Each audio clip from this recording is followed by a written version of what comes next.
Welcome to Best in Faction. Podcast about competitive Warhammer 40k. I'm Colin. I'm Mitch. I'm almost Chuck. Almost. Are you?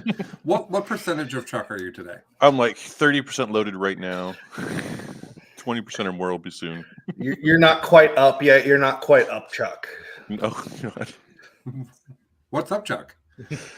Oh, it's a colloquial term for vomiting. I've opened the door. I regret it. We're gonna have to. What's that, Chuck? It's a colloquial term for vomiting. Oh. See, when you have a name like Chuck, you have a lifetime of opportunities to come up with deadening responses to that. It's a building with a lot of patients and doctors, but that's not important right now.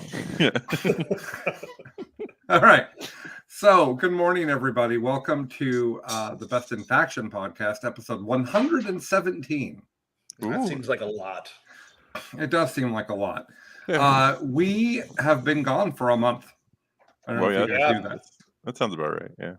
Yeah. Jason says looking for group in the chat. I don't know what that means.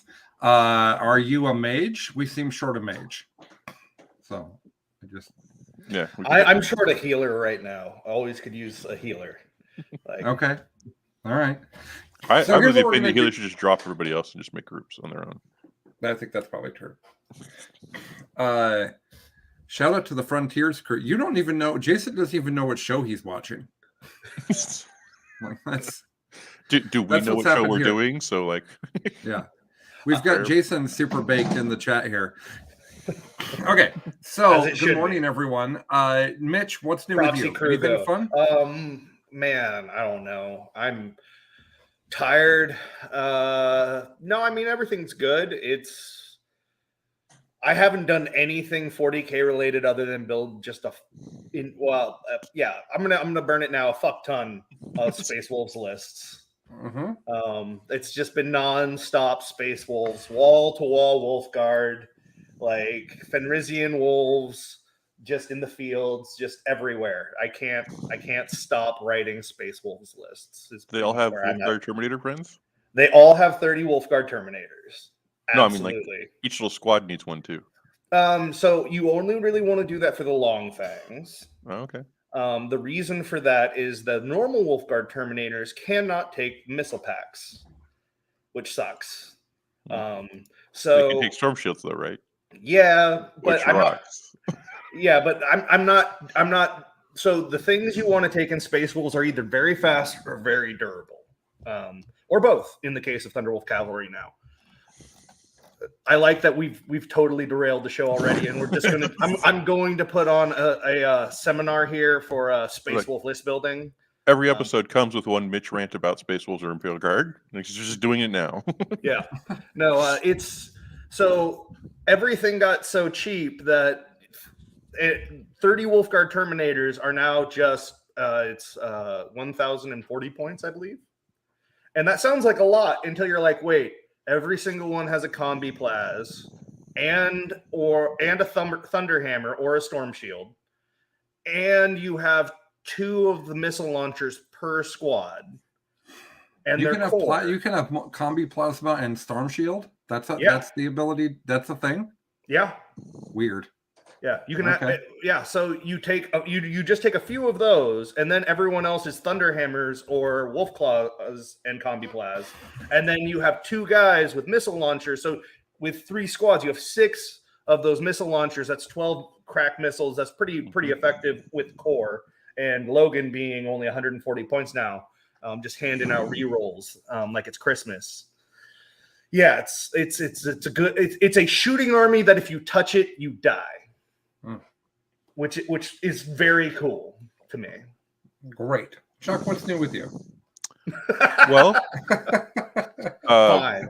Since we're on this particular train, we're going to get together and play Arcs of Omen all weekend next weekend. Here we are, and we're going to talk about that's our second agenda item.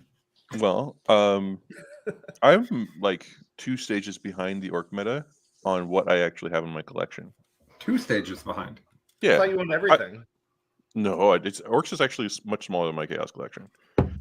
Everything, every collection. Yeah, Sure. Come on now. Yeah, I was about to say that's like just saying any collection of yours. Domestic product of France, so much less than the United States. Well, here's what I'm up to. Here's some nice things. Huh?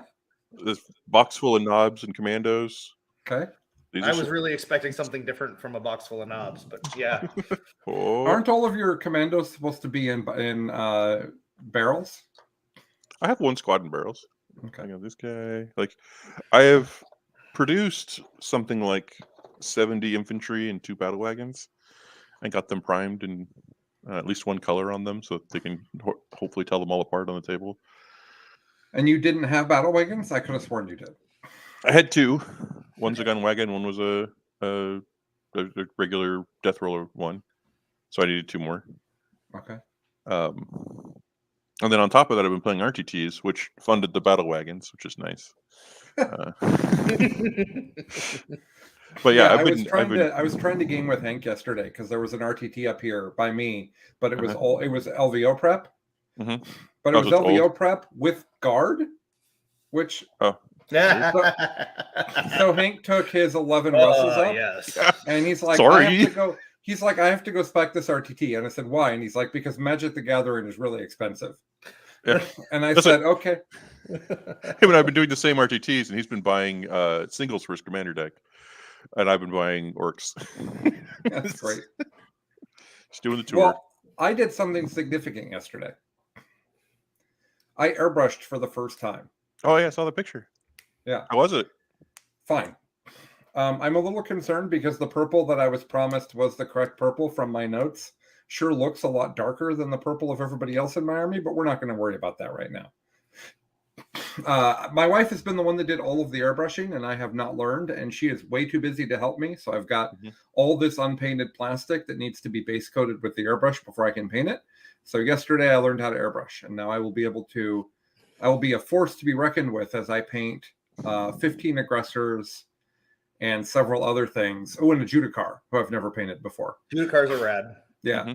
And the one I have was kit bashed by a friend, so it's like it's extra cool. Just to have a unique thing that a friend made is neat.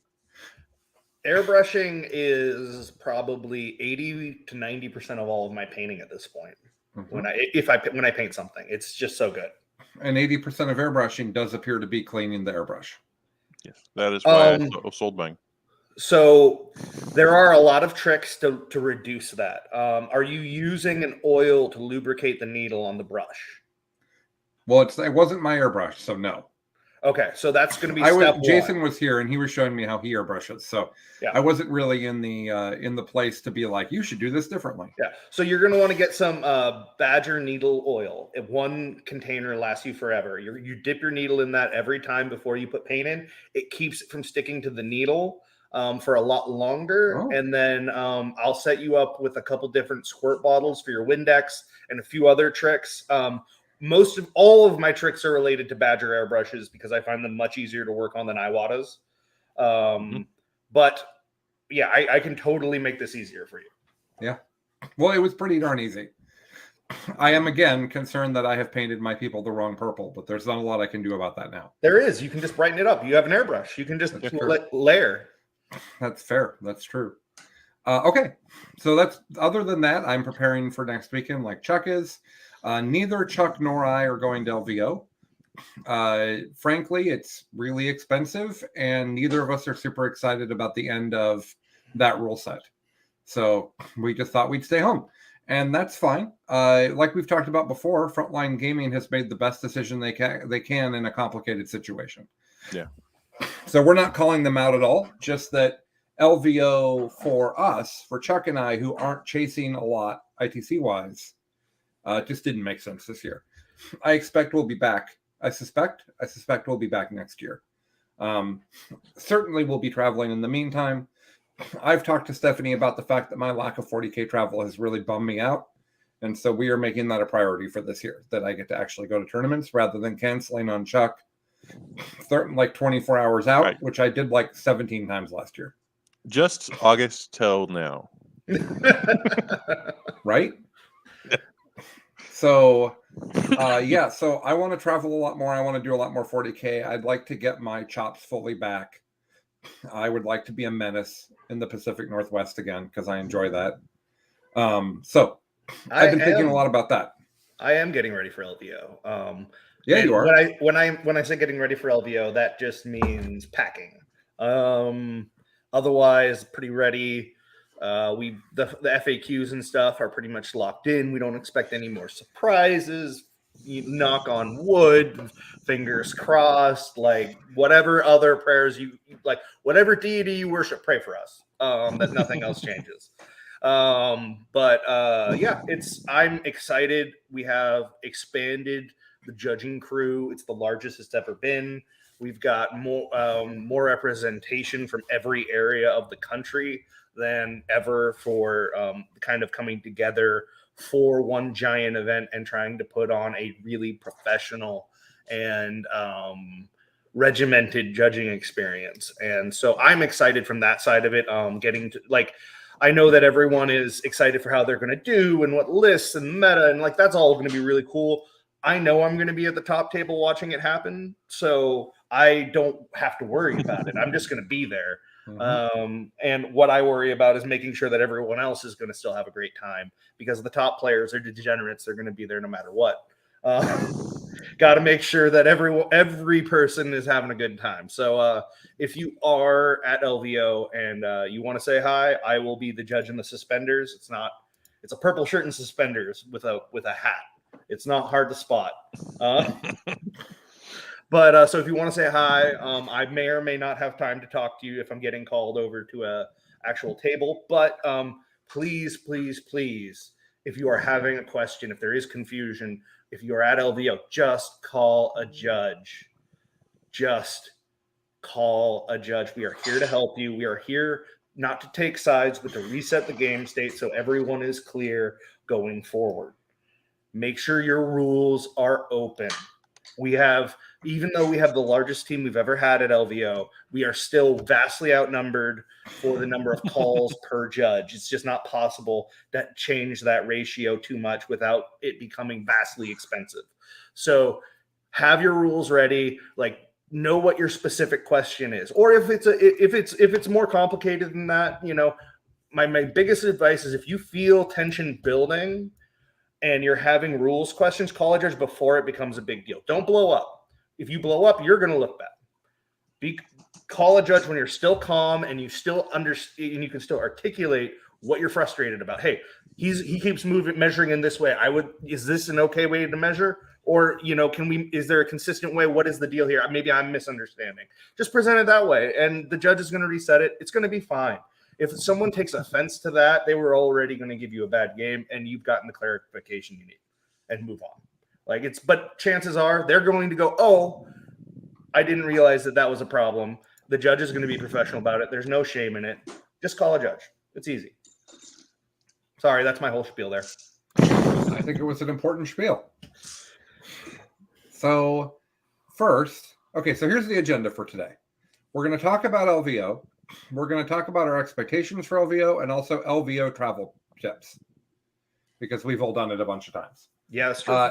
Then we're going to talk about new 40K and what we are excited about and what Chuck and I are prepping for next weekend when we're making a whole bunch of content for new 40K, so that when you all are done with LVO, you can immediately on your plane ride home eagerly watch our content. That's literally on the plane, in the cab, on the way to the rental car place, everywhere. Watch it on cellular data. It's that good.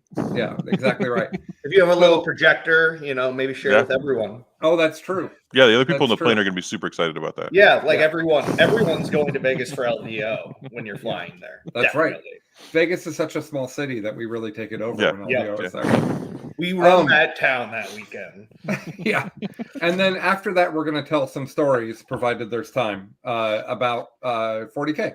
And there's so much going on with LVO and Arcs of Omen that might just have to wait till next episode. We'll see how timing works. But that was the original agenda until it occurred to us that we have both LVO and Arcs of Omen to talk about. So starting off, we will talk about LVO. This is LVO, just for those that have somehow lived under a rock for the past month, is no new data slate, no new points, no new facts, and no guard. Do I have that right, Mitch? The only thing you might there might be a clarification on is is on the FAQs, and exactly I believe that is correct. I'd have to double check on the FAQs. There is a cutoff for them, but there might have been a couple that were released that did apply versus that didn't. I don't know on that one off the top of my head. Okay, so if you have a question about that, reach out to the LVO judging team. Yes, send it in as a question. It's a spreadsheet that we all look at and answer, and then it's publicized for everyone. So you are helping the community when you ask the question. You're not pestering us. It's really well done. I think it's worth just looking at in general. Like, yes, please I just went over it the other day just to see a bunch of rulings and just help me understand what other people are asking and stuff. And I thought it was wonderful. Yeah. That we often use it as sort of a temperature taking for what is going to be like what questions we see the most frequently, and what questions that are like they kind of tell us what are going to be the sort of edge cases we need to look out for in the meta usually. Obviously, there's always someone who didn't ask any questions and shows up to LVO with an edge case plan, and then that may or may not work out for you. Could break your way, maybe. But it could be a really sad trip. Or you could have just traveled all the way out on a premise that we were never going to allow, and if you just asked us. That's travel tip number 1. Yeah. Yeah. Is travel tip number 2 making sure that your models are acceptable for kit bashes? Yes. Actually, travel. Well, the other thing I'll say is just going back to this first point. There is a cutoff for questions. If you miss that cutoff and you're hearing this later, totally cool. Go up to the registration desk, say, hey, or at the beginning of day 1, ask for a judge, say, hey, I need a ruling. I want to make sure I'm playing this correctly. If you are asking first, you will never get in trouble. And if your interpretation is, if we go, no, we're not going to rule it that way, we're not going to yellow card you for it because you haven't tried to play in a way that was to your advantage. You had an interpretation, you asked us, we gave a ruling. That's exactly how it should work. So if there is anything funky that hasn't been answered, or you're like, oh man, you know what, this is actually a pretty weird rules interaction. Let me give you an example. You're 2 games in and both opponents don't understand what you're doing. You should probably talk to judges just to make sure that you're playing it correctly. Like that, the people at LVO are not the normal tournament crowd. If you're getting questions for 2 rounds in a row, like, maybe you have something wrong, or maybe you're not explaining it correctly, and the judge will come over and explain the correct language to you to express what you're trying to say. Because it can go your way. We're not just like, oh no, screw you. Like, we want you traveled here. We want you to have a good time, but we try to just interpret the rules as consistently as possible for the event. We can't control anything outside of that, so we just try to make the event consistent for everyone. Right. Anyway. So next tip. Yeah. It's the desert. Yep. People don't understand what that means, like, at all. I have been there. I have actually been to Las Vegas. I looked at my computer. I have been to Las Vegas 21 times. So that's pretty good numbers. And I will tell you, as someone who lives in an incredibly wet environment, typically, that when I go to Vegas, even if I'm in the hotels the whole time, my nose dries out or runs, my lips get chapped, and I get dehydrated every time. So just a reminder that all of not us, because we're not experts in this, but a lot of the experts in such things have said that you actually have to start hydrating ahead of time. You need to start drinking water like 48 hours out. Like right now. You should start like start getting used to drinking a lot of water, and by the time you get to Vegas, your body will be more ready for it. And then drink water while you're at Vegas. I would say also, like, game plan. Are you going on the pub crawl? Are you drinking during this event? Like, understand if you are using alcohol, cannabis, if you're on prescription drugs, like, your dehydration situation can be a lot worse, a lot quicker in that environment, right? You are adding extra stressors to your body. We have had multiple people throughout the history of LVO have collapsed for various medical reasons. And we don't want to see that happen to anyone. So hydrate, like, a great rule of thumb. We're not experts, but is like, if you are drinking, make sure you're having a glass of water in between each drink. Mm-hmm. If you're doing that, it slows down how much you're drinking because you can only put so much liquid in your body, and it's going to make you have to urinate more often so that you're going to be able to evacuate like anything that's going on more easily. So it helps you on two fronts. Mm-hmm. So like just plan ahead and also understand that yes, it's Vegas. We all like to have a good time. No one likes to have a shit-faced opponent. Mm-hmm. No one. Well, unless they're also shit-faced. Well, even then, everyone around you is not enjoying that. That's fair. I think one of the most insulting things that can happen is for your opponent to be puking into a bucket under the table while also beating you. It's not like, and I've been guilty of this in my 20s. Like, I'm not like, this is not shade. No one wants it. No one likes it.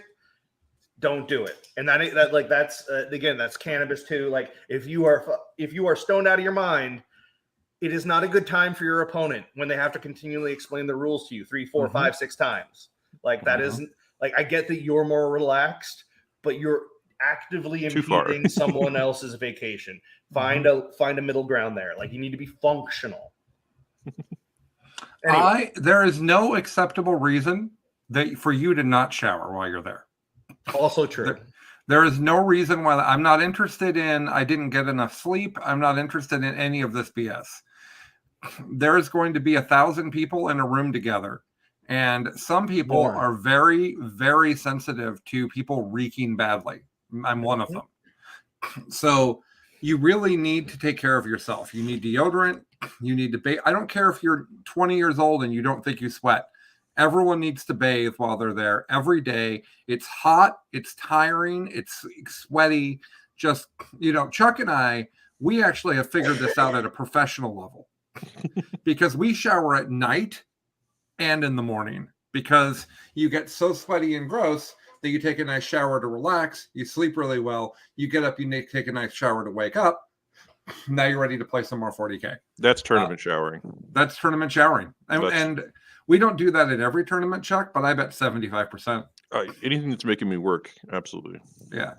For the record, we shower separately. I'm not sure if that was clear from the story. I think just leave it ambiguous. There's not very many showers that can support a Chuck and Colin experience. We might be in the people underneath us as a bathroom. Yeah. We might turn the bathtub into an elevator. Is that what you're saying? That only goes down? Very fast elevator. It only goes down. So take care of yourself. If you don't want to eat the food there, make sure you have a food plan. Make sure you're not allowed to bring snacks in. So if you want to eat your own food, you can go back to your room. Like your room will probably be close enough and go eat your lunch there.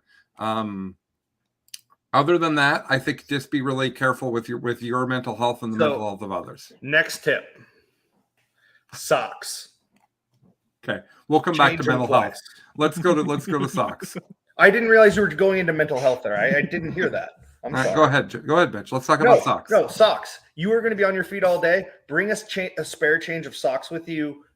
Just change out halfway through the day, or 2 pairs of shoes. That's the other way you can do it. And you alternate each day what shoes you wear. You just need to change it up for your feet because if you do the same thing the whole time, you are going to just rock the parts of your feet that are taking all the weight.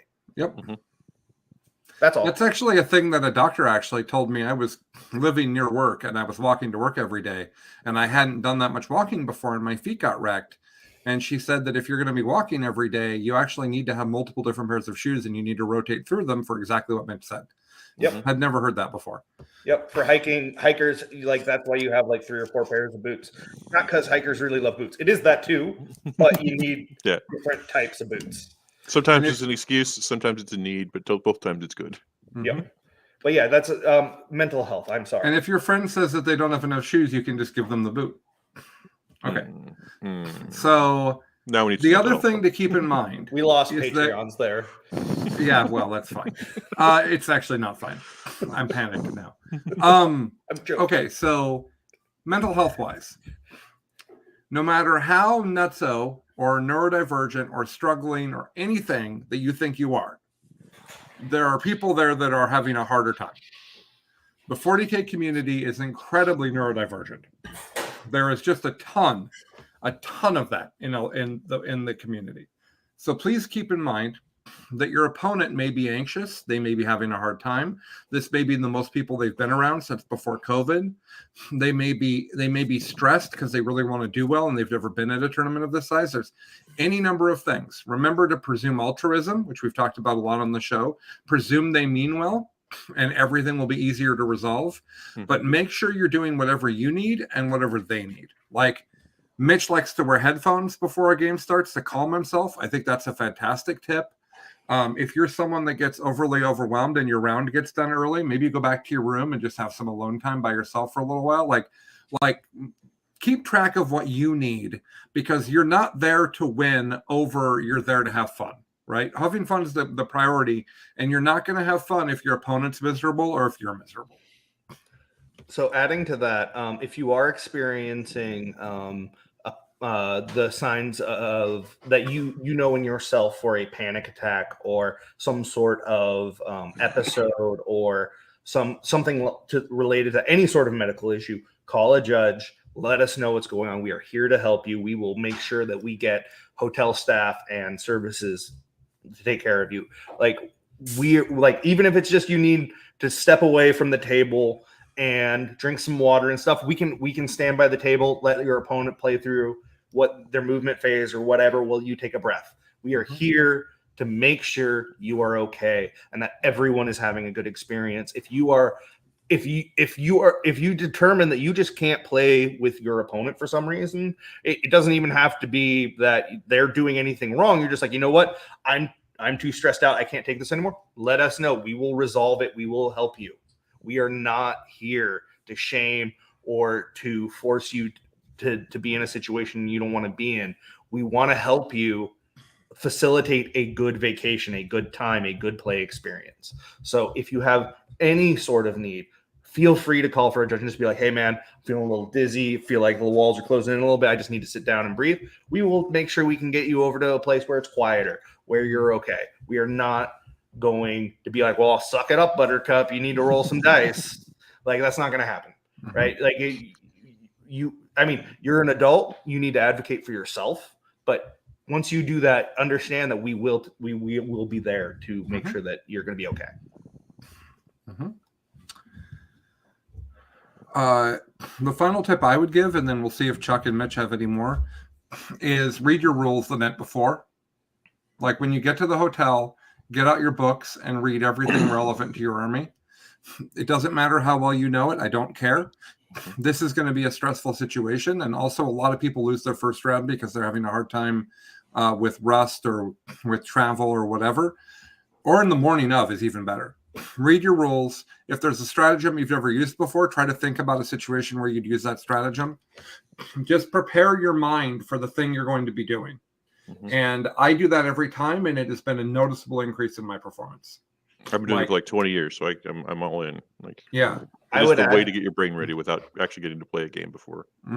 I would add to that. You are expected to have a copy of your rules, and that can be in the Warhammer 40K app. We prefer it if you have a tablet as opposed to a phone, because it's very hard to navigate the phone interface quickly on the actual tournament floor. But if that's all you have and it's a legitimate copy of the GW rules in the app, that's fine. Wikipedia, not acceptable. Battle Scribe, not acceptable. This is like, you can have whatever opinion you want on it. If that's what you pull up when a judge shows up, it automatically goes against you. Doesn't matter. Bring your rules.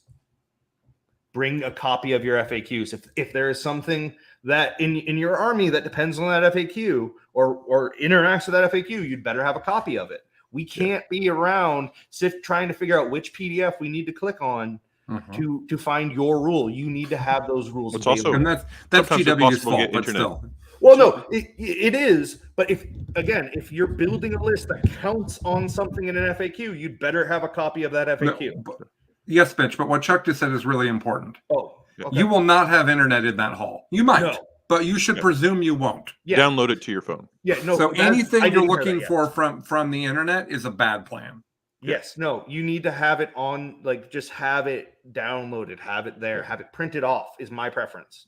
Like, all of these hotels have printers. You can go and print things off. Like they are business centers as well. You can go and print their day of if you need to, but you also can print at home. Like just if you have a little, like, I have seen people who have, they're like, I have my codex, but it's in my bag, and I just have photocopied every unit in the codex and then all the relevant rules in this binder. That's fine. Like we can always look at the actual rules if we need to. Like you can, however you need to do it to make sure you can quickly and easily reference your rules and explain it to your opponent. That's all that matters, right? Mm-hmm. We don't want to get involved. We want you to be able to communicate with your opponent, and that's why all of these rules are in place and all of the expectations are there. This is the big show. This is not an RTT. This is not a GT. If you have had to book a hotel and flights and a bunch of other way more complicated things than having your rules on hand. Okay. I don't know. Mitch, I think they got it. I don't know if you've seen the new detachment. It might be easier to try to plane travel. I don't know. I think the new detachment's really easy. You think it's complicated? You're not a chaos player. Fair enough. It's my world that it's complicated. Okay. So what you're saying is that there's chaos in trying to use the new detachment for chaos. Is that what you're saying? No, there's anarchy. Yeah. If you want to transition, we can get into it. But yeah, it's crazy. Yeah. Okay. So I think, is that enough tips for, I think I'd like to talk a little bit about what we think is going to happen at LVO. But first, is that a good amount of tips? Is there anything else you guys would add for? I think so. And by the way, these are fire. These are tips that we all wish we heard when we were first starting. Oh, yeah. Make sure you are planning where you're going to eat. Yes. Don't just think, oh, I'm going to go grab something. Have an idea of where you want to go, and then have a backup idea, because the line might be too long because of another event that just let out, or a show. What hotel is it at? What hotel is it at this year? It's still at the Rio. Yeah. Yes, thank you. Okay. Yeah, particularly the lunch break can be pretty hectic if your game goes a little long, or you're real tight. And well, also this is a con now. There are a bunch of other events going on, so the 1,000 people in the main hall are just one part of it. There's 1,000 other people in all the other areas playing other things, so it's a lot of people competing for that food. It's true. One of the things that Chuck and I do is that the first one of us is done. It's mostly me because that's how my brain works. I just can't stop. I can't go slowly. So when Chuck and I, whichever one of us is the first one to get done, if the other one looks like they're going to go all the way up to time, we'll often coordinate that one of us will go get food for both of us.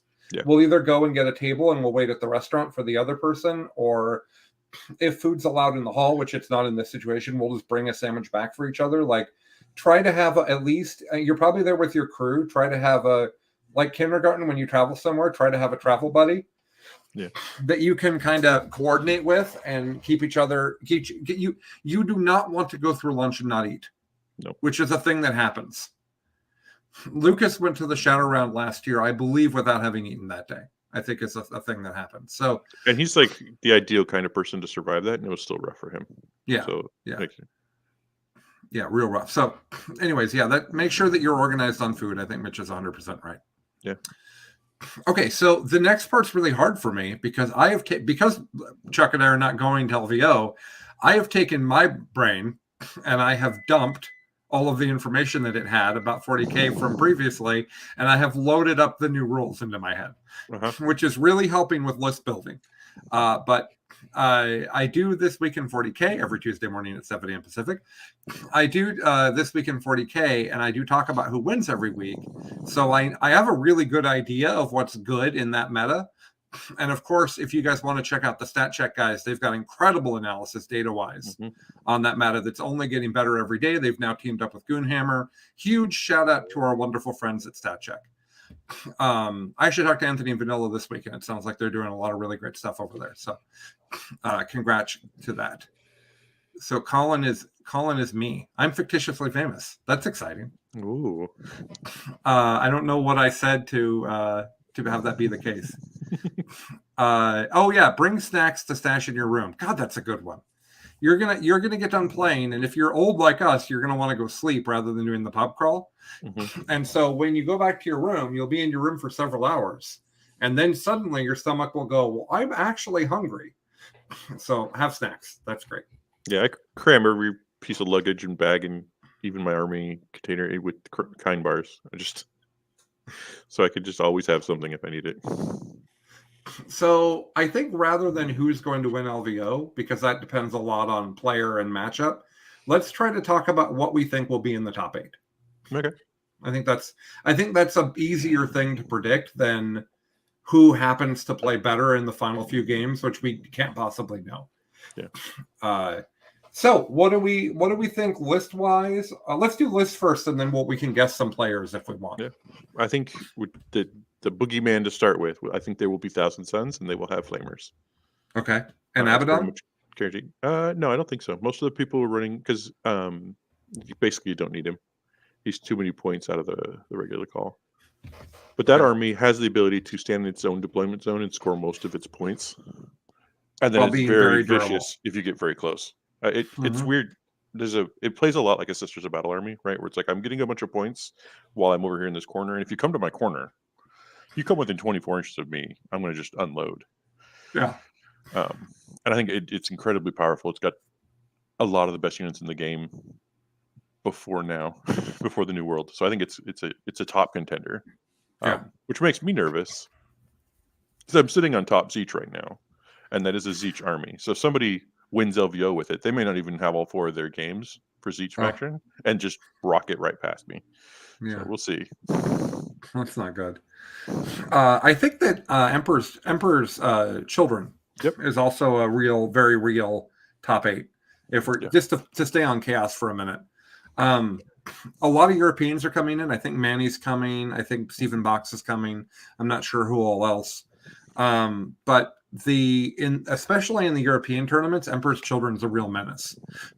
Thousand Suns as well. But both of those armies seem to do better overseas than they do in the US. They're doing well here too, but they're like wrecking stuff overseas. So I would imagine that some of those traveling players are going to bring Emperor's Children, and they're going to be incredibly practiced with it. And that's an army where skill matters a lot. Oh yeah. Well, both those armies are very practice, experience, skill. Like you can kind of show everything. That's why I think they're such good contenders. Okay. The other power armor is the Blood Angels. I think they could show up. I put Blood them on the Angels outside. Would be one of my picks. Yeah, I think that's your 2-up armor contempt. Good stuff, right? All 3 of those armies are using the same. Yeah, the thing that's now gone. But yes. Yeah. I think that Votan are definitely in there. Yeah. I have a really hard time, Mitch, on tracking Votan. I think you see one Votan, just one. Okay. I'm not saying that they're going to dominate. I think you see one. They are. When Naj was playing them at Slaneshmus, someone compared it to watching someone line up pool shots. Mm-hmm. And watching it, I really think that it is a very good metaphor for what that army does. And I think that it needs the right player to line up those shots. But if you can do it and a few dice rolls go your way, man, can you just is it scary? Yeah, that's part of the reason I will agree with you on Votan. Is I do think Naj will make it. Oh, specifically Naj. Yeah. Well, okay, then I'm on board. Yeah. Yeah, Naj was really impressive. That would be very delightful. I would be glued to that. Yeah. Yeah, Votan's weird for me because we haven't actually seen them over the last few weeks be particularly performant. I think they were 2nd and 3rd, but it was at a 35-person tournament. Other than Slaneshmus, we haven't really seen them get their big win. So, but that sort of speaks to the needing of the right list and right pilot. Yeah, right? I agree. Yeah, no, I know. I'm I'm saying that I feel like that really reinforces that is definitely it's not they aren't the raw horsepower they were when they were released, but there is something there because of their unique mechanics and their unique ability to bypass mechanics. And also their non-unique one. They are also 2-up armor contempt army. Yeah, that too.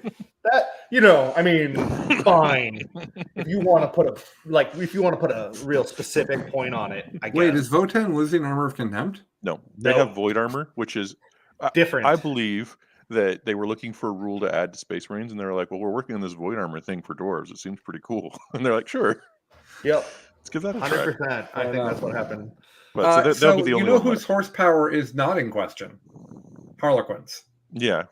Harlequins, maybe 2, will be in the top 8. Yeah. And the reason I think that is because the good players that are coming, they wreck things with Harlequins. 9 boats, 45 dudes in those boats, some death jesters, a solitaire list. And it's so good. It just scores so many points. It's so fast. It shoots the crap out of you with a bunch of different bullets. I think Harlequins top 8 for sure. And I think they're the only elf. I don't think Drakari. I actually don't think Craftworld. And it's not that I think Craftworld is bad. I think that the people that would be playing Craftworld aren't playing it. That's my... Oh, it's Harlequins are better. So like, Yeah. why would you? Yeah, exactly. Why would you do that? Yeah, I actually think my Ynnari list is very strong and positioned incredibly well in that meta. It's what I would have played. The issue with that Ynnari list is the Harlequin burfs, the Harlequin nerfs combined with it's the Harlequin nerfs combined with indirect fire from guard. Mm-hmm. Those 2 things together kind of kill my Ynnari list with the D cannons and the troops and stuff. But right now that list is incredible. So if people are playing that are skilled, and there are, the person who's lead in Ynnari has a lot of points. So I'm gonna bring up another one there. All right. Okay. So how do we feel about Knights, either flavor? There's too many bad matchups. It's the same thing with Knights always. Easy to do a 4-1, very luck based to get a 5-0. Yep. Gotcha. Okay. I think that if Knights make it to the final, it's because they've had a very specific path. Yeah. Now, what about Bugs and GSC? Tyranids, I would say 2 Tyranids in the top 8. Yeah. And it's John Lennon and Alex McDougall. Probably, yeah. I would say there's a chance that one of those 2 get knocked out and Bortel ends up instead of them. But I would say that the favorite is obviously Lennon. Bortel's playing mono GSC, which isn't. Bortel's playing mono GSC, which is incredibly hard.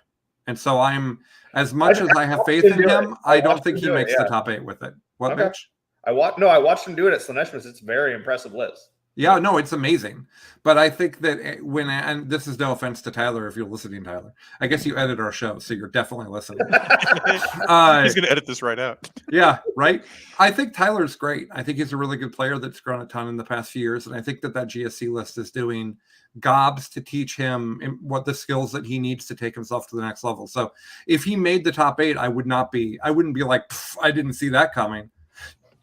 It's more that I think over 7 games, presuming that he doesn't have enough points to get into the ghost to avoid the ghost round. I think over 7 games, Tyler's going to run into a matchup that is just really flipping hard. And if you make one mistake with GSC in those matchups, it's all over. So I think that GSC is really unforgiving. That's my thought there. GSC incredibly powerful though. I don't think Lathuris is coming, but I would if he was coming, I'd be like, hey, guess what? GSC is going to be in the top 8. Yeah. Because GSC is incredibly good, but it's very, very hard to play. And you have to play it with almost no mistakes, which is really hard. Especially with player place terrain. But Tyranids are incredibly powerful still. Mm-hmm. And both Alex and John are running Kraken, which is crazy fast. So when you give speed to players that are that good in a book that's as broken as the Tyranid Codex, I think that someone from Tyranids will be in the top 8, if not 2. Alex McDougall is probably one of the. There are very few players I can think of that I get more excited to watch play. Oh yeah, like as a judge. Yeah, we actually had Alex on Better Human, Better Gamer this week. If you guys want to find that on our YouTube or on our podcast, we with the first 2 episodes of that show were really heavy. They were really this is how we feel about things. The 3rd episode was basically us talking about games, board games, video games, D&D, and how those things either showed us our personality early on or developed us. Kind of. So if you guys think that'd be cool, Alex joins us, and you can find that on YouTube or the podcast page. That's called Better Human, Better Gamer. It's a show that's every Wednesday at 5:00 Pacific. Yeah, I think Alex is a great choice. I'm not sure what other list I would call out. Yeah, I think that those are the I have one. I have one more. Okay, sure.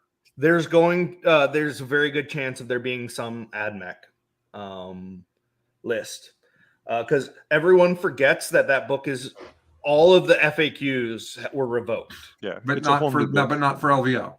No, way before the cutoff. Oh, Yeah. okay. It got They've done in September or whatever. like they are back to wounding on 4s for their strat, like to hit. Like they are wild again. And I well, think if there's a Brothiathan story, it's probably AdMech. yeah. Right. I If there's think going to be something that somebody's been brewing that's so Yeah, amazing. AdMech's right one of the there. worst, even after the buffs. AdMech is one of the worst win rate armies in the game. Yeah, and no one's completely playing them, abandoned. so I don't know. Maybe Sigler's going to decide 10 minutes before LVO that he wants to go play and bring AdMech. I don't know, but I will tell you that Necrons are my choice to miss the top 8. Yeah. They're solved. Everybody's asked themselves, can I beat Necrons when they're making their armies? So so we did forget one army that will absolutely be in the top 8 and is S tier and nobody ever talks about. Sisters? Tau. Oh, yeah. I thought Tau, especially before the arc changes, Tau is wildly not okay. Yeah. I would imagine that Thomas Ogden will be running them, and he's vicious with them. But just in general, like there's a lot of the Tau lists. There's a lot of games where there's going to be a matchup unless they go first. Like I went second against it with my Inari list at Las Vegas Team Tournament, and I was immediately obliterated. It's the Tau, especially with the 2 planes and the suits and the Riptide. Like it's crazy. And I think Tau will be wrecking people. I think Tau is also a problem for the Tyranid lists that we just talked about, for Alex and John in particular. So, yeah. So Tau for sure. But I think that's end of list for me. I don't think there's anything else that I think is as good as the thing. Oh, orcs. On everything. Oh. There could easily be an orc in the top 8. That just is a thing that happens. Yeah. It does occasionally, yeah. If you get to go first every time, you're going to run right through. There's also a couple of orc players who've been like kind of at the top of their game right now, so it's possible. Yeah, and it's going to be Goths with Gaz. Yeah. Gaz is a maybe not. Okay. Gaz takes you out of one of your secondaries that allows you to go into a world where you're just like, you know what? Actually, I'm not going to attack you at all. I'm going to go entirely passive and get all my secondaries. So you take Gaz out, so you can do that. Okay. And cool. Surprise, I scored 90. Take that, Tyranids. That's neat. All right. What else are we going to say about lists at LVO? Factions, really. I don't know. It's interesting for me. I'm not very interested. Imperial Guard players. That's all I'll say. Yeah. I'm not very interested in the armies, but I am very interested in the results. I enjoy watching the 40K community. I enjoy seeing who's going to win and what. I guess I'm interested in how this whole season ends. So I think I'll definitely be tuned in and checking it out for sure. The stream I'm excited about. They're not doing as they're focusing the scope a little bit, so they're not going to have 2 games going at the same time. They're going to have 1 game, and then they're buffing up their kind of roaming coverage. And I think that's a great way to do things, and it's going to be really interesting. I'm excited for that. I'm really excited to see what the streaming crew does this year. Yeah, I like it when they let you follow one game, but then like tell you when exciting things happen. Like it's like you're watching one show, and the newscaster interrupts every once in a while and says, "And this crazy thing just happened." Yeah, that's great for that. A great way. Yeah. Okay. Well, that's LVO. The bummer about LVO is our Show Your Work podcast. We usually grab the LVO winner and dig through their prep and their games and try to learn everything we can. And none of that's going to be particularly interesting because I promise whatever list wins is gone. Like of everything we just said, none of those armies are going to be able to field exactly the same thing. Also, everyone else follows that format now, so that person will be on every show, 20 podcasts. Yeah. Which is actually why we don't try as hard to get them. Yeah. Which is great for them. I'm not like it's your 15 minutes, man. Like fucking get out there and get that spotlight. Like I'm not knocking it. It's just definitely that is not the way I think we operate nearly as much anymore. Yeah. Okay, Arcs of Omen. Let's pivot from LVO to New 40K. We are very on board with Arcs of Omen in Best in Tabletop. We are prepping hard to show you guys tons of content. We've already recorded one of my favorite games ever. I got to play all Raven Wing and basically 9 Russes and 10 Bulgrin. It was extremely fun, a super great game. We have it recorded. We tried to do the commentary on it yesterday, but there was a problem with the file. The file's been fixed. We'll do commentary soon. Get that up. Then over next weekend, we're going to record a bunch of content for BitReps, and we're bringing a lot of different armies, and a whole bunch of people are coming up. So we'll have Chuck and I for sure, and then we'll have Hank and Zach and our buddy Josh Bagwell, and Nick Hendricks is going to come up for part of it. Michael Tempe's flying up. So like we'll have, I think that's 7 people or 8 people or something. It's also some of the very best players in Washington State. If we had Trimble, I think we'd have all of the best players. I'm sorry if I forgot somebody. I don't mean this offensively. I just mean it to prop up our content. So we're going to be recording a lot of stuff. We'll also, I kind of want to stream a game or two, but I don't want to compete against LVO. So it's if there are listeners who think, yeah, sure, stream, because I'm not going to watch LVO and I'd like something to watch, fine. Chuck and I had the idea of I'll play Orcs and he'll play Genestealer Cult against each other, so we can teach each other how to play those armies. Yeah. By the way, Tyler Bortel says that matchup is fantastically fun, Chuck. Well, there's so many moving pieces. Yeah. Like, it might not be the easiest way to learn those 2 armies. Is that what you're saying? no, I think it'd be wonderful. We'll just dive into the deep end and we'll learn to swim, I'm sure. What could go wrong? So we're thinking about that. So let me talk about what's going to be there army-wise. We're also going to play a bunch of Marvel Crisis Protocol, but that's not what the show's about. Chuck's not. Some of the other SFS are. Okay, so here's what I'm bringing. Here's what I am ready, and these are almost entirely the correct models. I would say 98% the correct models. I'm going to bring Ravenwing. The Ravenwing list is bonkers. I think it is S tier immediately. I think that it is a cancer for the game. I kid you not. I think that it is a Harlequin level Alpha Strike problem. And it's going to have some bad matchups. But dear God, don't go second. So that has 20 Black Knights, 2 Talon Masters Samael, 3 Vengeance Land Speeders, 5 Infiltrators, Samael, I said him already, and 9 attack bikes with multi-melta.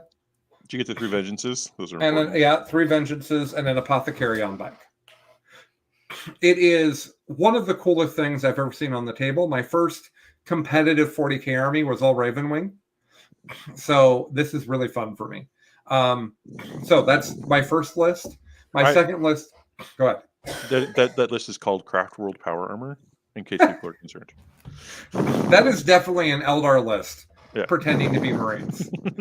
It is very fast. It is weirdly durable, and it has a gazillion high accurate shots. Can't wait to play my Space Wolves against it. Okay.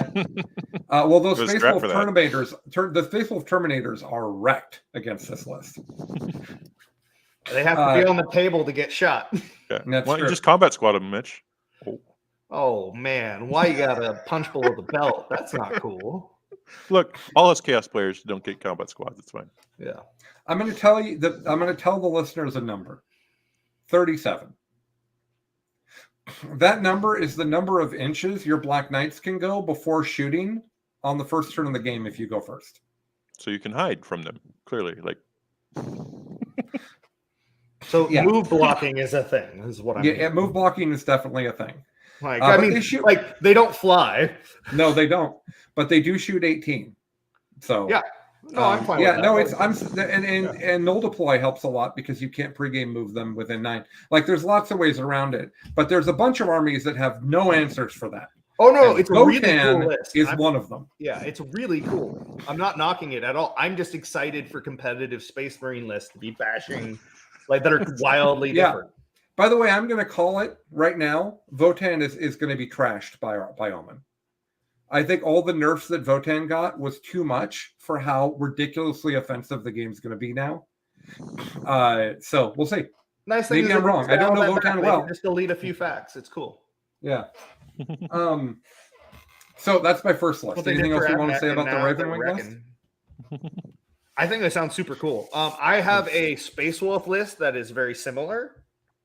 The difference is it's all Thunderwolf Cav and Fenrisian Wolves and Swift Claws and Sky Claws. because they all can advance and charge, and move your threat range ends up being about like 27 inches realistically, and have rerolls to charge and reroll ones for your advances. There's a lot you can really add in there. Basically now Thunderwolf Cav are just always a 2-up with 4-up invo, like, because it's free. Cool. So that's awesome. That actually makes them kind of decent. And then being T5 with 4 wounds and on average like 8 to 10 attacks on the charge is pretty cool. Sky Claws. Everyone is sleeping on Sky Claws. You can take 4 grav guns in a 6-man squad for 120 points with a Thunder Hammer and a Power Fist and 1,000,000 attacks of chain swords, and they're just moving around, grabbing shit down. It's really cool. Very excited. Cool. You want to do a list now, Chuck? We'll go around in a circle. Sure. Yeah. Let's start with. I'm going to start with, I guess, least excited. Okay. I'm going to talk about a list that isn't fully. I might have started with most excited. Yeah. I'm going to go the other way. Okay. I'm going to start with a list that's not even actually completely complete yet, but I am going to bring some amount of Thousand Suns with Flamers. They did lose Wrath of Magnus, so one of their sort of auto-complete secondaries is gone, so they'll have to be more aggressive. But I like playing Thousand Suns more aggressive. Okay. So I'll be building that out. It will be focusing on mortal wounds from the Thousand Suns characters so that I can get points for killing things in the psychic phase. Mm-hmm. And then taking up board space and using my OBSEC Terminators to hold things down. Okay. I think it's going to be really fun. It's going to be very flexible, and I just want to see where it's at, because if it's in a playable space, it's definitely something I will play with. If it's not, then I can shove it and move along pretty quickly. I got distracted by a computer problem, Chuck. Was that the Emperor's Children list you were talking about? Or No, that's the Thousand Suns. Oh, the Thousand Suns list. Okay. My computer literally put up a thing asking me to do something involving Open Drive. So, okay. My second list is more Marines, but it is my favorite Marines, which is not Dark Angels. It's in fact White Scars. My favorite Marines are White Scars because I have the need for speed. And as fun as jet bikes and motorcycles are, I would say that big, thick, chunky Marines that run at you and punch you with power fists, equally fun. So the White Scars list is 15 aggressors, 15 plasma inceptors, 10 terminators with Thunderhammer Storm Shield, which appears to be a thing now. All 3 of us have talked about 10 terminators so far. I've only talked about 30. Okay, my mistake. So let's see. 10 terminators, 15 aggressors, some infiltrators, 15 plasma inceptors, Chappie on bike, terminators. I don't know. That might just be the list. I might be forgetting something. The idea is that it's actually quite quick with the +1 inch or maybe +2 inches to advancing and charging, depending on what's going on. It deep strike charges exceptionally well because the way White Scars work is you can do a 3d6 charge from deep strike. You can have the +2 to charge aura from the 20 whatever inch of movement chaplain. Like, it's not hard to set that up. You can combat squad everything. I'm doing 663 for both the plasma inceptors and the aggressors, because that means you can have 5 units of 3 of each of them. Mm-hmm. And I think that's 10 units of incredible shooting that's durable. I think there's a bunch of matchups. I think Orcs is one of them that wants no part of all those things being battle squatted. I could be wrong, but so I think that's a thing. The Terminators are incredibly durable, and you can't really deal with them because you're trying to shoot the aggressors and the plasma scepters, and everybody's advancing and charging towards you. And then Assault Doctrine happens, and the aggressors get AP1 on their 1,000,000 bolter shots, which, by the way, they're shooting after advancing at no penalty the whole game. Like, it's just like the aggressors advancing and charging and shooting their bolters at no penalty is incredible. So I think that list. I actually think that list is better than the Ravenwing list, but I haven't put it on the table yet. So this is just my gut with what I know about White Scars. Mm-hmm. So Chuck, I'd be interested to hear your thoughts on this. What I'm seeing from that White Scars list in a time where indirect fire is mostly gone, I think that is literally why White Scars were good with Van Vets at the beginning of 9th. I think this is the same thing where it doesn't have to see you until it's ready, right? Yeah, it's a superior trade army, right? It's going to move into its position, bully you off of your locations, and then launch things into you. Yeah. And that's but there's no indirect fire that threatens them. Right. Which there was before, and it was a problem. Mm-hmm. But like mortars, even with AP1, are just not going to do a good job of killing dudes standing in cover. Well, AP1 goes away because it gives armor, and then if you're in cover, like, all right. Oh, right, because it's indirect. Right, Yeah. right. Okay. So that's my White Scars list. It's actually not mine. John Lennon wrote it, just so we're all clear. But I'm going to play the heck out of that. I've painted it. It's almost entirely painted for me. I have a bunch of aggressors behind me that I need to put some gold and some silver on. But yeah, that should be a fun one. Mitch, do you have another list you want to talk about? Even though you're going to be at LVO judging. AdMech. Okay, what does AdMech do in Norman? So everything got cheaper. AdMech is actually stronger now almost than when they launched. The only thing they still have is the FAQ limiting their mortal wounds from Mars. But all of the FAQs for Styges is gone. So if you're willing to just spend CP up front, you can just have your entire army be like, "Hi, I'm 9 inches away. We're just gonna do this now." But I'm really excited for playing the Mars, Styges, and what's the +1 to wound one? Rise Up. Infiltrators are cheaper now. They're like 17 points. Just for the record, you can't put all those together. No, that's not what you mean. These are the 3 lists I'm looking at. Yeah, I just wanted people to understand that you can't put all the 3 of those things. No, they're all exciting, and they're all different and how they buff. But because Armor of Contempt is gone, all of a sudden the Rise infiltrators that you can be like, hey, we just we're strength 8 now. We're effectively wounding everything in the game that isn't toughness 8 on 2s, and we have a million attacks that explode, and we're going to start right next to you. So you can really put a lot of pressure there. With Mars, it's you can just create all that durability again. We haven't even talked about Lucius and being able to teleport stuff. Electro priests are I think they're 12 or 14 points each now, which is cheaper than they've ever been. And you can take them in units of 20 and then deep strike that and just pour a million shots into things. Or mortal wounds. There's just so much that exists in AdMech now that people are just not used to seeing, because all of it, that's the thing. The entire internal architecture of the army has changed, has reverted again.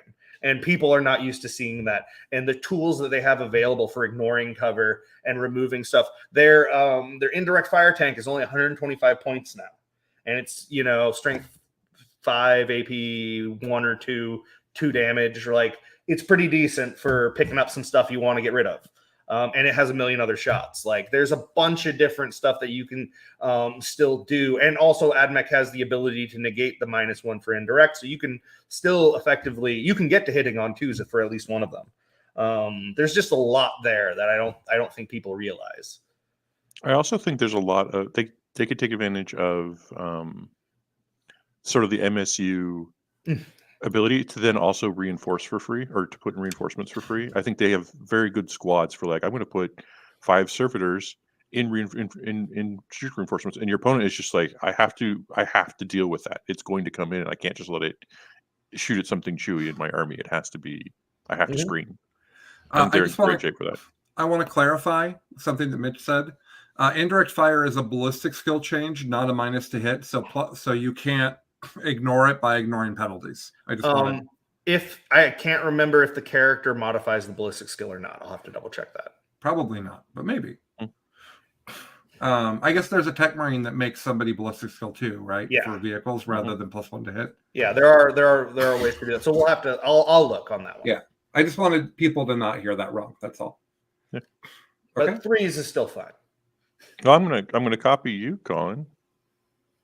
I got a list here from a pro as well. Okay. I'll be bringing along Anthony Vanilla's sort of hot take on where Emperor's Children are going forward from here. Which data sheets are good in that book? Does that codex tell us? Or sorry, sorry, I said that wrong. Does that list tell us which data sheets are good in the codex? Oh yeah, it does. Okay. So it's got a Slanesh Demon Prince, Uh-huh. a Dark Apostle, a Uh-huh. Master Possession, 7 units of 5 Noise Marines. Okay. This is the part I'm really excited about. I get to shoot 7 Blastmasters at somebody. And this is the one. This is one gun and chain swords. 1 gun, chain swords, and a power fist, and a banner. Okay. So What does the banner do? It gives them +1 to hit. Oh, does So it maybe really? use that power fist, so don't get too close. Okay. And then it's got 10 Terminators. You ever heard of these guys? They went up 30 points. It didn't change anything. You're definitely including them. And then it's got probably one of my favorite is the Master of Executions. And then you buy him Hatred Incarnate. This is a great Warlord trait for Chaos Space Marine. If you're a Chaos Space Marine player and you don't know about it, this goes with like every list. It's +1 attack, +1 strength, and reroll hits on the charge. Master Execution, when he rolls a 6 to hit, does 2 mortal wounds instead. So you just roll all your dice, and then reroll anything that's not a 6. You usually get like 2 to 6 mortal wounds out of that. He probably kills the character who's going to fight anyway, and then you still have the rest of your attacks to like resolve if for some reason it was they lived through that. Yeah. And then you finish with a Venom Crawler because it's really important that you cast your spells, and it's nice to have somebody to hang around in the backfield. Oh, I think there's a Chaos Spawn in there as well. He's really important. One. Yeah, he's got to hold the home field honestly, objective. He is really important. Yeah. 25 points to have a home field objective holder is great. Yeah. This is another one of those ones I want to see. It's really hard to understand the new game. I want to put this into into like one of the shooting armies that will show up and see if it can actually hang or if it's just going to get picked up because I'm really worried about that. I'm really worried about that. I think that and I didn't mean to step over you, Chuck. Sorry about that. I think that Mitch's Terminators have a Storm Shield, and I think that my Terminators have a Storm Shield, and yours don't even have Armor of Contempt or a Storm Shield. And I think that is really rough because I think everyone's going to build to kill Terminators because I think every Marine list is not every Marine list. I don't think Iron Hands are going to have them, but like you're going to run into these Terminator bricks, and I'm worried that Guard in particular are just going to laugh while that Terminator brick disappears. Right. That's because the Guard are sort of they're mostly ignoring the Transhitman. And then Billy came. Oh, sorry. Chuck, go ahead. Sorry, you talk. They're ignoring Transhitman. Then they're coming into a 5-up invulnerable save with a Feel No Pain. Like, melts pretty quick.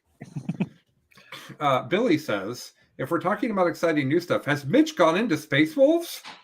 I have. Like 3 or 4 times. Yeah, like 3 or 4 times. Please don't go into them again. By the way, my Terminators would have a -1 and count as being in light cover as well. Okay. All right.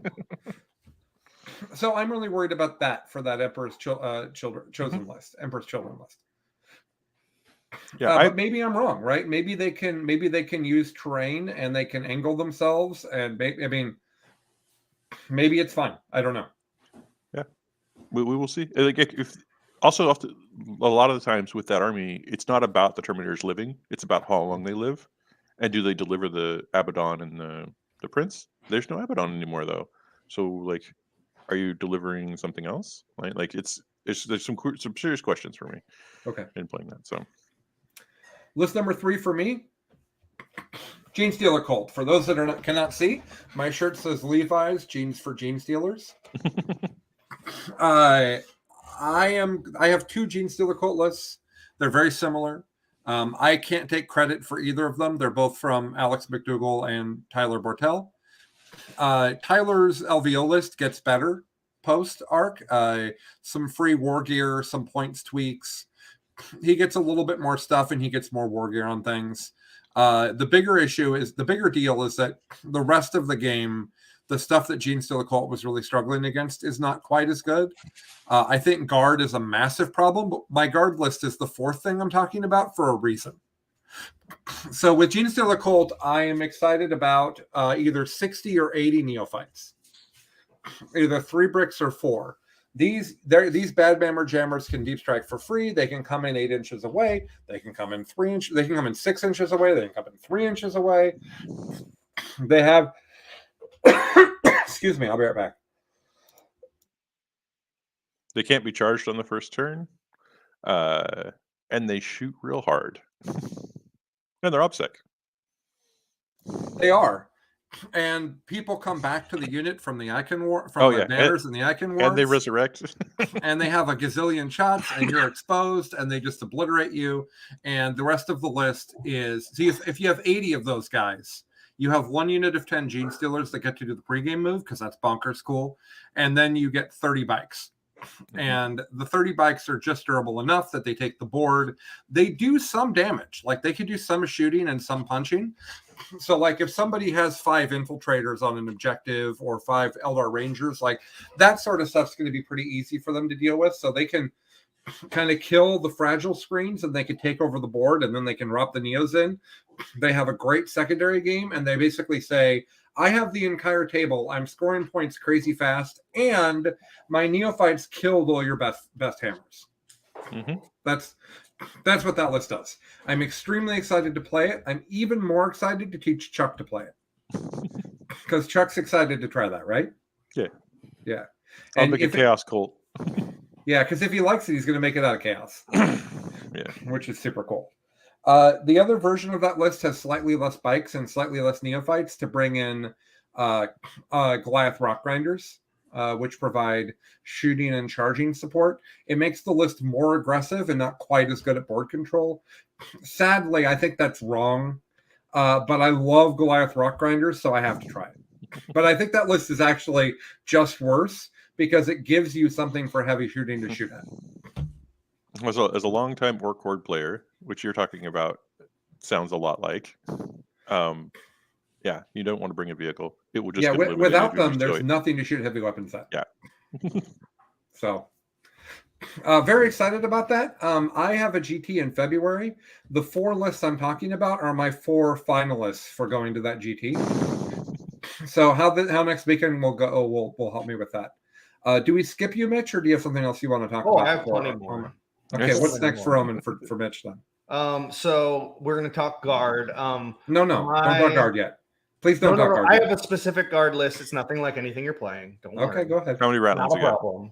I just guard is a level of broken that I think is a massive problem. So I wanted them to be their own topic. But you go ahead, and then we'll make it a topic. No. So 3 super heavies, 3 death strikes, and a Primaris Psyker is definitely going to be my guard list. Okay. I want to see it so bad. I call it 3 cats and 3 laser pointers. Yep. And because I got my 3 cats that are just going to be looking at wherever the laser pointer is, bumping into buildings. Yeah. Yep. And my Primaris Psyker is going to be making sure that at 2 of those cats have a 5-up invulnerable save. So you want to hide from my tanks, you say? Yeah. Cool. Neat. Yeah. So that's just a fun list. Yeah, that I want to take. I want to take to tournaments, and I expect to go like 3 and 2, and I'll have a great time. Yeah. Or maybe 2 and 3. Oh, I think I'll go 3 and 2. Okay, 3 and 2 it is. All right, Chuck, your next list. All right, let's go into my last Chaos list. Only 3. This one's a Zeech list. Okay. That's important because I'm using a Zeech Arcs of Omen detachment. Okay. It starts with Abaddon the Despoiler, who has the faction keyword Zeech. Okay. And he's my warlord, so he's an agent of chaos. Okay. Like I said, it's complicated. All right. And then it has a bunch of Zeech demons. They all will then get the Zeech demon stuff because he's the agent of chaos and it doesn't break any of their rules. Okay. All right. So then I get a demon prince in there. He gets a relic, so he's doing 4 damage a swing. Him and Abaddon are very important because Zeech demons don't like close combat and they don't have any solutions for it. So those 2 will be doing linebacker work. Mm-hmm. Thankfully, they're both also character blocked, so I can rely on the rest of the army saves, right? 2 Fate Skimmers. They raised the points on them by 10, so I decided to buy a second one. These guys will be casting. They'll be probably doing mental interrogations, that sort of thing. 2 units of Pink Horrors. They only went down a few points, but I do really value them in this new world where there's going to be a lot of really high grade, very powerful firepower. A bunch of 1 wound models. Like getting 10 3-up invulnerable saves for 140 points seems fine. Mm-hmm. Also a great place for my characters to hang out. You're going to want to solve it with close combat, but then you're going to be way too close to things you don't want to be close to. Possibly getting heroic if it's awkward, right? Couple units of 10 blues. These are mostly because if somebody's going to rush me, I want to get those out in front of me so I at least get a turn to participate before I'm just wiped out. Right. 3 exalted flamers, bringing my character total to 7, and confirming that my opponent will be taking assassinate in most games. What? Why? And then 15 flamers. The nerf to them is certainly an impactful thing, but it is not the end of the life of that model. Like, it was so strong that nerf, it's like Tyranid nerfs. Yeah, they bopped it on the head, but it's like, I'm not going to stop misbehaving. What that nerf means, particularly in a Zeech-only army where you can get +1 to hit, and I have so many reroll 1s to hit, they're basically hitting with every shot already. So they're much easier to charge. I wasn't getting a lot of opportunities to overwatch with them in the first place, so my opponents won't have to maybe work as hard to charge them, but they're still the same. The results should be similar. And then to finish that off, I have a unit of 5 screamers. 5 screamers is another. It's like a close combat solution for a non-close combat army. Like if they just fling 5 space marines in and touch my flamers, those screamers can then pick them up while the flamers just move into a position where they can attack next turn. Or 5 screamers can be teleported anywhere on the table for a movement phase action, and that allows me to do better on things like reality rebels and stuff. So that list I am very excited about. With WTC and LVO saying Soul Grinders 160mm bases, I've put them away. They because that's stupid. Yeah, they don't function. It's an Age. I'm going to say it's an Age of Sigmar base. It's always been an Age of Sigmar base, but GW didn't say that when it moved from a square to a circle, so they're stuck there. I support those rulings, but I do think if some effort was pointed at this weird niche corner, that a different decision would be made by GW. But I don't foresee it. Well, the base is so big it's unplayable. Yeah, almost 6.5 inches. Yeah, it's bigger than any knight base. Yeah. It's bigger than Papa Nurgle's base. Like, it's so big that people could use player place terrain to just stop you from moving them around. They almost can't. They can't fail.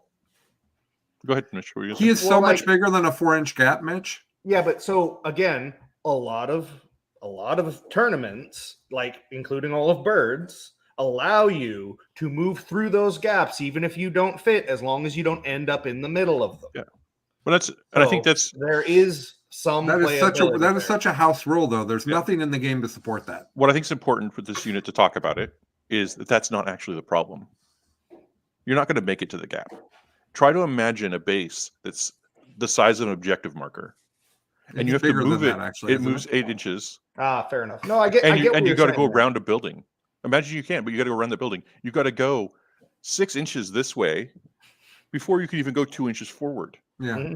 You can't, like, they're not maneuverable. It's unplayable. You can't do it. You have to deep strike them into position, and then they stay right there. So it's a symptom of the terrain rules and the model rules just being disjointed. Yeah, it's this one specific model. That's why I say, like, I don't think they're going to get the attention to be fixed, because, like, who's going to put that amount of effort into a single model? You have a platform. Be the hero we need. How many points is it, Chuck? 190. So it's a 190-point unit with the biggest base in the game. Yeah. Yeah, it's weird to put it up against, like, when it goes up against Titans, and it's like, oh, puny base you have there. Yeah, exactly. So I love them, but they just don't function on those bases. So maybe just make them all pirouette. Like, well, it's weird. I put them on 100mm by 150mm bases because I felt cheaty about playing them without a base, because you can literally put the flamers in and amongst them, and it's like, okay, go ahead and charge me now. I've got my 2 dreadnoughts that we pasted together right here. They're gonna kick your butt when you show up. That's funny. Okay, my fourth list is guard. I think that the S tier is Ravenwing, White Scars, Ravenwing, White Scars, Guard. Who am I forgetting, Chuck? We just talked about this. There's a fourth person that we both think is S tier. Iron Warriors, or whatever. Iron Hands. Thank you. Hands. That's right. Whatever the Space Marine one is. So Raven Wing, White Scars, Iron Hands, and Guard. That is our estimated hypothetical S tier. Big chunky shooty shoot. Yeah. Go. And Iron Hands is just a lot of big things that shoot at you. But it's also getting the secondary that allows them to score 2 points every time they kill something with a heavy weapon in the heavy doctrine is just like, oh, okay. So I get 2 points per kill. Got it. Thanks. What if I just scored 15? Yeah. Score like 30 on that thing pretty easily. Even with that said, I am extremely worried about what the Guard Codex is going to do. I have a list to play. It has Lord Solaris, who is my Lord Solaris is not him. It's Lord Centaurus. Because Chuck has made me a Centaur model to play him with. So Lord Solaris, 6 Plasma Sentinels, like 6 or 7 Russes, 30 Carsicans, the Banner of Bullshit, some mortars, bunch of infantry. It's just a wild amount of offensive power. Can I submit that we call it the Banner of Bad Touch instead of the Banner of Bullshit? I guess. I think it's funnier. Bad Touch sounds a lot rapier than. I don't know. It feels like the name of a Bloodhound Gang song. I think the 40K community just demonstrated that they're not cool with non-consensual humor. Yeah. I'm not trying to be non-consensual. Bad touch. But fair enough. Literally what it means. Okay, let's move on. I think all types of great names for that banner have we've only brushed the surface, Mitch. Yeah. Do you know the actual name of it? Yeah. What's the actual name of it? Yeah, nobody knows. Barbarix Key? No, Something that's like the one that? that lets you teleport your dudes. Oh, that's true. Yeah, Hank said it to me the other day, and I was like, "What is that?" And he's like, "Oh, it's the banner." Oh, okay. Guard It banner. has a lot of letters. I know that. Yeah. It has It's a called lot the of guard letters banner. in its name. Okay, so that guard list I think is wildly not okay. It could be that those other Marine lists can hang, but I don't know what else can. And I think that's a real problem. So I'm going to try it next weekend, but I'm going to be frank with you guys. If guard is as broken as it is, I'm probably not going to play them. The listeners of the podcast in general have been very clear that content where Colin wins with the most broken thing in the game is not interesting.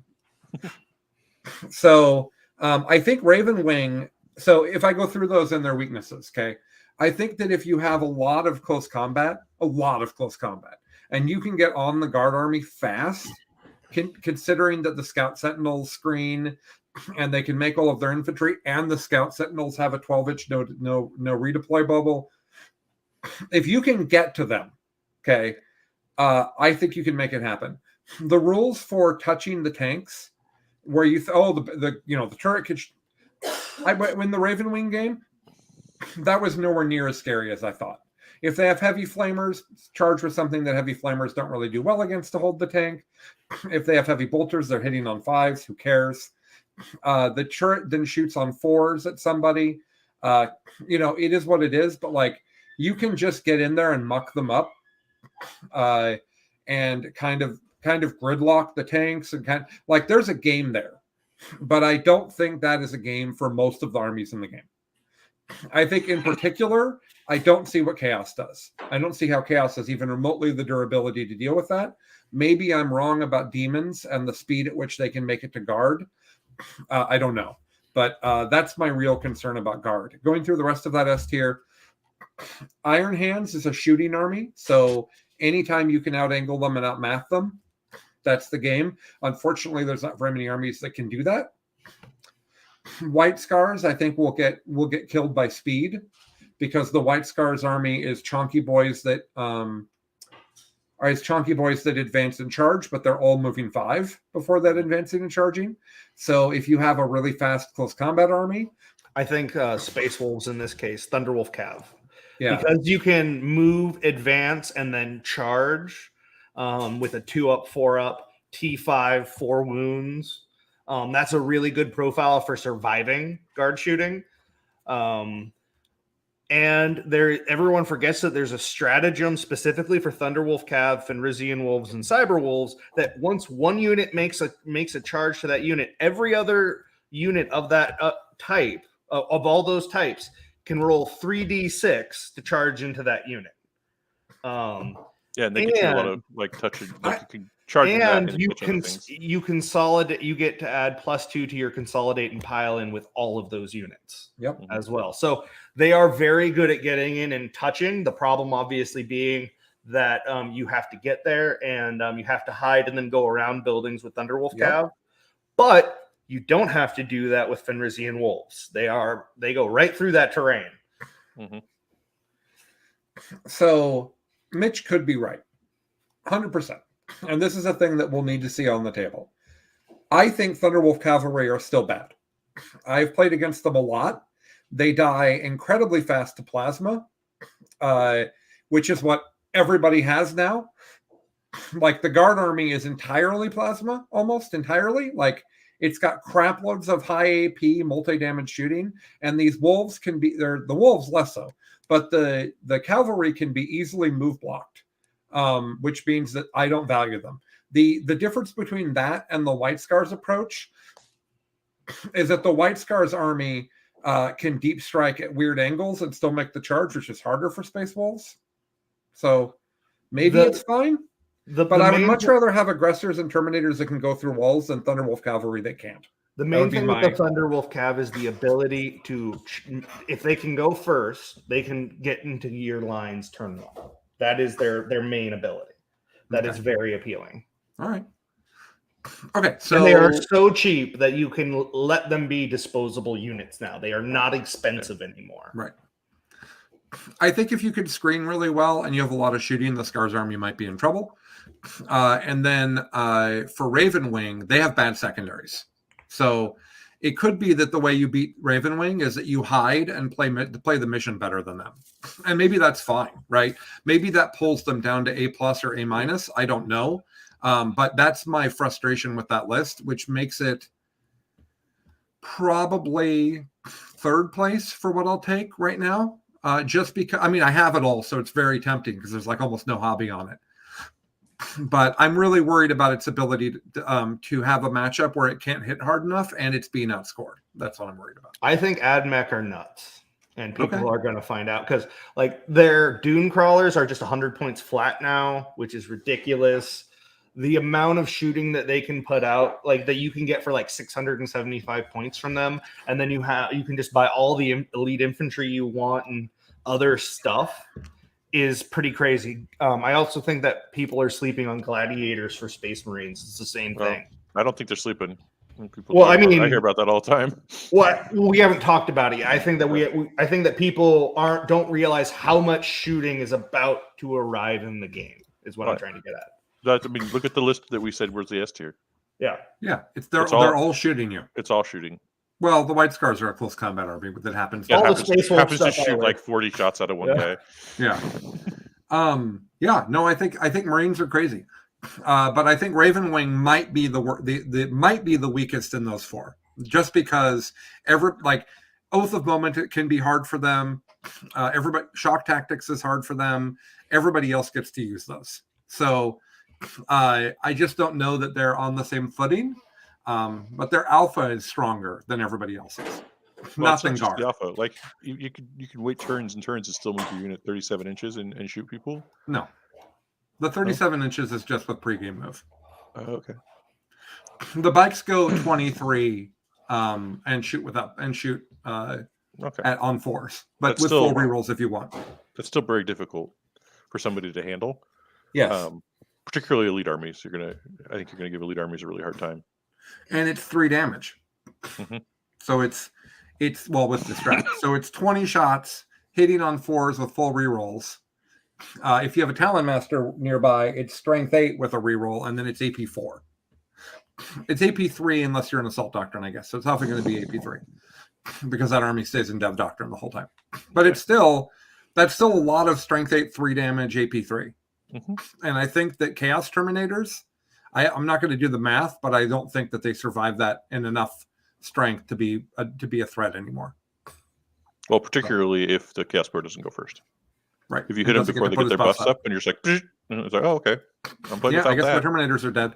Yep. So I did feel like, so that's my thought on the S tier and how they're all shooting. I never think the game is at its best when shooting armies are all of the S tier. That is never what I'm about.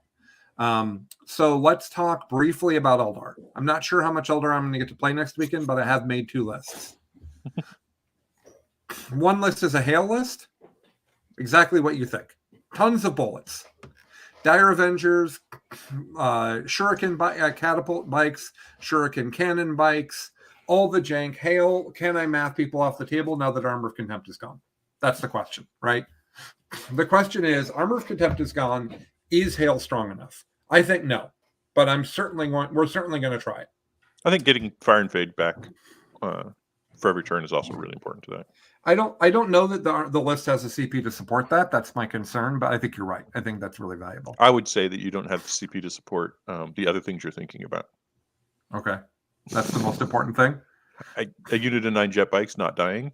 I mean, they already battle turn. focus. Okay, that's hard. They battle focus D6, and then you can re-roll it for a CP, and they only have to go like 2 inches to get it behind a wall because normally. So, I haven't been fire and fading them at all. Okay. I've been only battle focusing them. The other list is Children of Prophecy, which is reroll 1s and 2s to cast, which I love, mixed with Ignore Cover. And that list has Fire Dragons and D Cannons mixed with tons of Shroud Runners and tons of Catapult Bikes. And the idea of that army is that they put trash in front of you to hold the board while incredible Eldar shooting dissects you, is the idea there. And it could be that list is really great. And I think that Ravenwing laughs at both of those lists. I think it's funny that those 2 lists, you've essentially taken the old Hail of Doom list and taken the 2 aspects that worked, right? One aspect was I shot really, really hard, and the other aspect was I have a bunch of trash that's all over the table, right? And made 2 lists out of it. It's So we'll try them. I don't know that that's good enough. I'm certainly not as excited about that Eldar as I am about Black Power Armor Eldar. So yeah. Hey guys, this is about how long I was expecting for us to go. So I guess we'll do stories another time because this is probably what everyone wanted to hear anyways. Yeah. Well, I have 2 more lists for us to talk about. Okay. I saved the best for last. All right, let's do it. All right. First one's real easy. Orcs, Goths, Beast Boss on Squiggosaur. He's going for 9 attacks with the B-side Mantle Relic and the Might is Right, and just hitting as often as hard as he can. And then the classic War Boss on Bike with the competitive edge and the Killer Claw for hard killing your unit. And then we get into 3s. 3 units of Beast Negaboys, 3 units of Gretchen, 3 full units or 3 10-man units of Commandos with all the stuff, 3 10-man units of Knobs with big choppas, regular choppas, and 3 hard case battle wagons. Very straightforward. I'm going to hit you with 30 Commandos on the first turn. And then while you're trying to recover from that, if you do, I will hit you with 30 Knobs. And if you don't, I will wait and then hit you with 30 Knobs the turn after. I'm going to own the board. I'm not going to let you get out of your deployment zone. And I'm going to score my secondaries and my primary. It's really a test list, right? Like I'm putting a bump in front of you and saying, can you climb out of this hole or not? And its first game will not be into Ravenwing. Okay. I think that fast and flying and all of the bullets is probably not what that list wants. I think the flying is the part that concerns me. Yeah. I've just assumed I'm going into bullets from here on out. The other list is a lot more nuanced orcs. This is Death Skulls. All the infantry in this list are going to get OPSEC. I also get a 5-up Feel No Pain from Mortal Wounds and a reroll in the shooting or wounding phase. I have the same Beast Boss, same War Bike Boss, because those are just standard. I also have a Big Mech and Power Armor, or Mega Armor. This guy's got a custom Mega Blasta and a Teleported Blasta, so he's shooting quite a bit. And then he's got the Crushing Armor, so he's going to come out, hopefully pick a tank, and dump his really high-class firepower into it, then charge into it, do some Mortal Wounds, and then hit it with his Power Claw and do some damage. And he'll in none of those phases does he do a lot of damage, but he does consistent damage throughout. So he should be able to take out like a 10-wound tank pretty easily. But he's also obsec and incredibly difficult to kill with a 1-up armor save and like T6 6 wounds. So he's just going to be like, I'm stealing objectives, right? From there, we have the same 30 grots, 2 units and 10s, 3 units of Beast Negaboys, and then the same 3 units of commandos. But importantly now, they're obsec. So I'm really pushing you off your primary while holding your deployment zone. I could literally 0 people pretty regularly. And then 3 units of Tank Buster Boys. This is the thing that everybody's been running and talking about. You got the Tank Hammer for doing mortal wounds, and you have Bomb Squicks for doing mortal wounds. These are really important because orcs are really good at AP1. And that Armor Contempt gone, that certainly improves it. But if you heard all the lists we talked about, Armor Contempt leaves and the Storm Shields show right back up. So you still need a solution for those hard targets. And then lastly, the list ends on 3 battle wagons. These are staging zones for my army. I want to have Beast Naga Boys and Tank Buster Boys and maybe some Storm Boys in these units. Oh, sorry, I totally forgot to mention them. 3 units of 5 Storm Boys. With OBSEC, these are amazing. Again, this is like, I'm going to go over here and take this secondary or take this objective from you. I don't want you to score any primary until you've destroyed my army. And then I want you to try to race on turns 4 and 5 to catch my score. Which Hold on one second, Chuck. That is exactly how the Gene Steel Occult list works. Yeah, that's what I said. What Chuck just said describes the Gene Steel Occult list perfectly. I'm going to give you a 0 on primary. I'm going to hold the board, and I'm going to score all the points, and I'm fragile, but even as you're killing me, I'm too far ahead. Go ahead. Yeah, I plan to get tabled in any challenging matchup and win the game anyway. Nice. And I think that's a really exciting place to be with orcs. Very orc. That's hilarious. It's like, I won. I don't care. Yeah. Maybe there'll be a boss on a Skullgrimsor standing at the center at the end being like, oh, I'm going to need some more boys. And then he runs off to go get them. It could be that the Ravenwing can't score points fast enough against that. Yeah, I think any army that is tuned to doing damage could have problems. Yeah. But if you can, if you're do enough damage to get me, if you kill me on turn 2, then you're going to have time. Yeah. Right. So it's complicated. And it's also on me to make sure the waves come in such a way that I challenge, like I do enough to keep you where you are and keep your score down without overcommitting, because then you're going to kill me faster. Okay. So is the White Scars actually a worse matchup than the Ravenwing? I think I might have been wrong. I don't know. The White Scars are interesting because the Scars just come straight at you. Yeah. And then you scrap. They come running at me. It also like puts the commandos in a weird place because they don't want to get charged. Like if you go first and just aggressors just charge into some commandos, that's not good. Or shoot them and then charge a different unit. Yeah. Well, I'm never going to put them where the aggressors can shoot them. Okay. That's horrible. Yeah. But yeah, they're complicated matchups. But I think what's interesting about that is if you come out to where the commandos are, then you're in range of battle wagons who will just charge into you. And battle wagons do great into Space Marines when they have a death roller. Yep. Fair. So. Of course, the 15 plasma scepters have questions about the. Yeah. Well, and that's what happens is we start trading back and forth. Yeah. And if I'm trading back and forth while keeping your primary to 0. Yep. Like, I think a lot of your game is you have the one character who gives out OBSEC on your guys, right? If I can catch him and kill him, you have a problem. So you're gonna have to work really hard to keep him safe, because I will rocket that War Boss on bike directly into him and trade down 100%. Is everybody excited for the bit rep where 10 Terminators with a Judicar in the middle of them walk forward? Yeah. By the way, just so you know, Chuck, the Fight Last guy is who has Rights of War. Just to make 2 CP fight on death. So I'm taking you with me. It doesn't matter. That's hilarious. I have one more list. Okay. All right. Do it. So we've got Canis Wolfborn. By the way, we should do this for when we finally know about 10th. We should do the same content. Yeah. Here's the exact list we're going to test. Here's where we Logan landed after all Grimnar. this. Yeah. I've got Najal Stormcaller. I'm sorry. Canis is he the Wolfguard character? Canis is the guy. He rides a Thunderwolf with Wolf Claws, and he gives every other Thunderwolf Cavalry and Fenrisian Wolf an extra attack, and they use his leadership, and they reroll 1s to whip. I thought it was him, but he's new enough to the book that I wasn't sure by the name. So, good. So then we've got 2 Judicars. We've got have enough fights last. Yeah, we've got 2 Wolfguard Terminator blobs, the fully decked out 10 mans. So that all hangs out with Najal and Logan, and they're just walking around together being like, hey, we're -1 and we're in cover and we're re-rolling to hit and we're, going to just like murder you if you touch us. Everyone has a Thunder Hammer or a Storm Shield. Like for combat, you have 3 Storm Shields, 7 Thunder Hammers in each unit.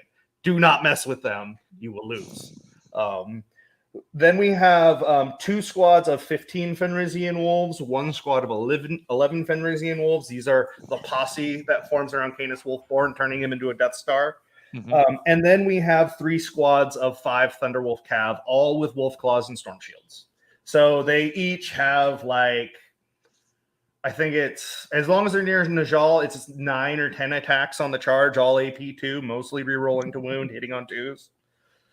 And yeah. So that takes shock assault for sure. Well, no. So the thing about Space Wolves is their secondaries are all just make 2 charges, be in 2 combats. Yeah. Like, so this whole army, the part of it takes the middle slowly. The rest of it just runs at you, and it's like, you don't have time to kill these Terminators. If you don't kill all of this other stuff, it's going to murder you.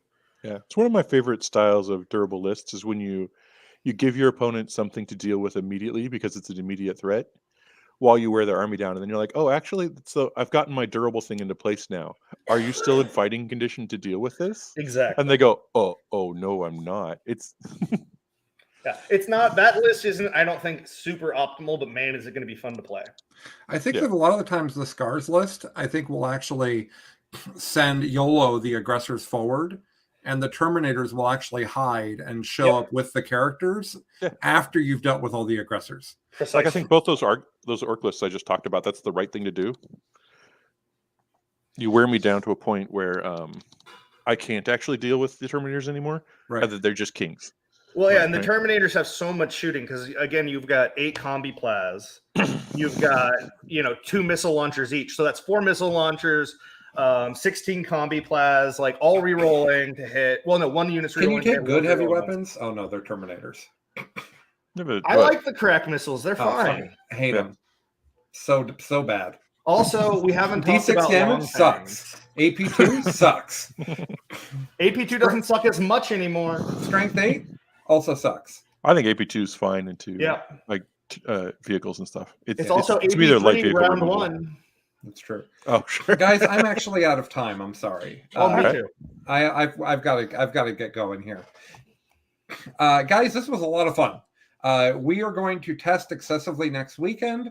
The weekend after that, we'll do BIFPOD again. Mitch will tell us stories from LVO. We'll talk about what we've learned and where our lists have landed. It should be a fantastic episode. I want to thank everybody for listening and supporting all the other shows on our network. The OG show is very proud of everything that's been accomplished. We will be rooting extremely loud for the TNG guys to go wreck it at LVO. Yes, please. I can't imagine anything I would want more than those guys to all be in the top 8. I can't imagine anything from LVO I'd be happier with. So go get them, guys. Happier if BCP didn't crash. Yes. Well, let's talk realistic. If LVO was on time, that's why I put it above all of them getting in the top 8. Thanks, everybody. He's Mitch. He's Chuck. I'm Colin. We'll be back in a couple weeks. Go say hi to Mitch at LVO. He wants to see you guys. Bye, everybody. Bye. See you later.